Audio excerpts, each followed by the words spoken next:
Alors, j'ai mon petit roux, comme d'habitude, qui est là pour vous parler des parures de Paris.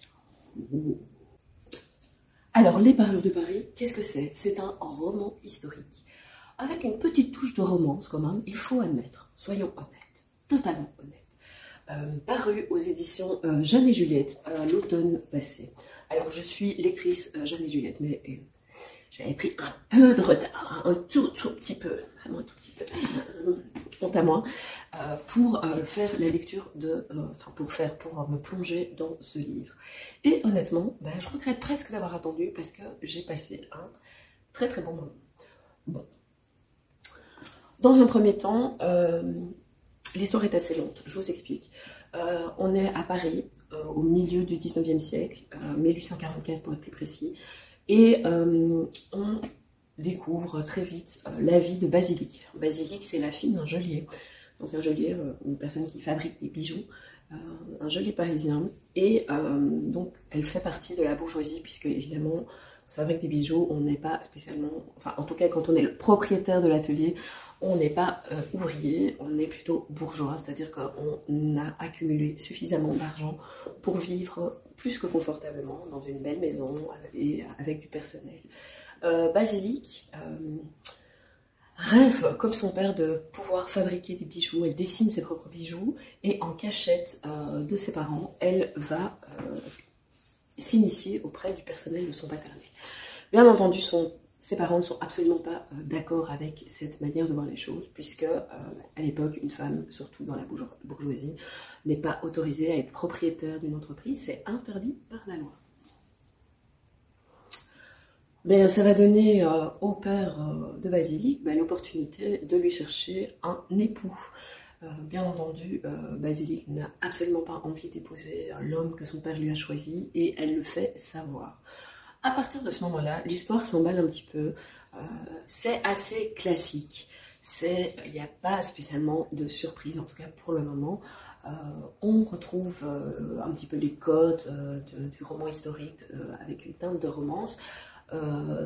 Mais néanmoins, le personnage de Basilique est vraiment sympa.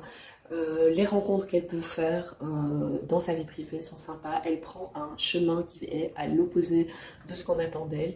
Et rien que pour ça, moi j'ai aimé ce roman.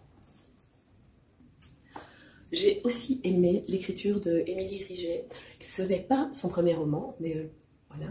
C'est la première fois, par contre, que moi je la lis et que je la découvre. Et voilà, il y a des petites touches dans les romans de Jeanne et Juliette que j'aime particulièrement parce qu'ils me replongent dans les livres que j'ai pu lire il y a 25-30 ans.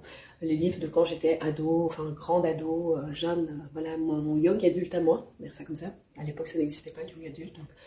Et j'aimais bien ces personnages féminins qui s'affranchissaient des codes et qui allaient à l'encontre des attentes de leur époque.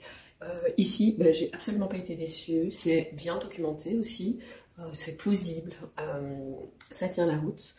Ce n'est pas, le personnage de Basilique n'est pas, alors oui, il y a un petit côté petite fille gâtée, mais forcément, puisque si on se remet dans le contexte de 1850, elle a été éduquée pour être une jeune fille, à faire de la broderie, à tenir le salon, la conversation et à donner des ordres. Donc en gros, voilà, elle évidemment va à l'encontre de tout ça. C'est un personnage avec une immense humanité, avec un regard moderne, en tout cas pour l'époque, sur le monde qui l'entoure, mais ça ne l'empêche pas d'avoir grandi dans du coton et de devoir faire l'apprentissage de la dure réalité des gens qui n'ont pas d'argent ou qui en ont très peu. Les parures de Paris, c'est également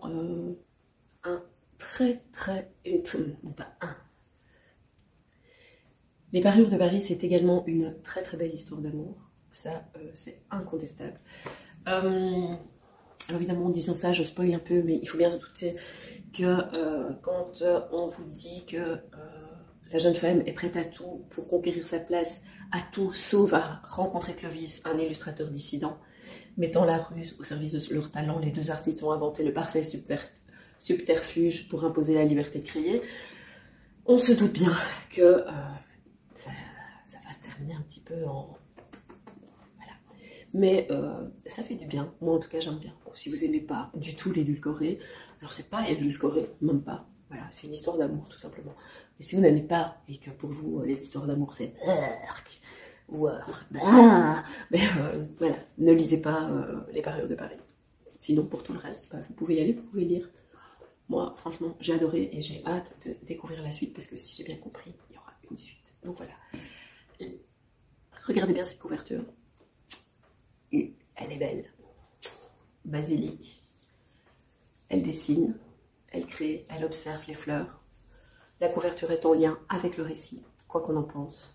Il y a des bons, il y a des gentils, il y a des méchants, il y a des vilains pas beaux. Il y a tous les codes d'un roman, d'une romance historique. Et moi, j'aime, ça me détend. Bon, sur ce, je vous laisse. À plus, ciao. Bonne lecture.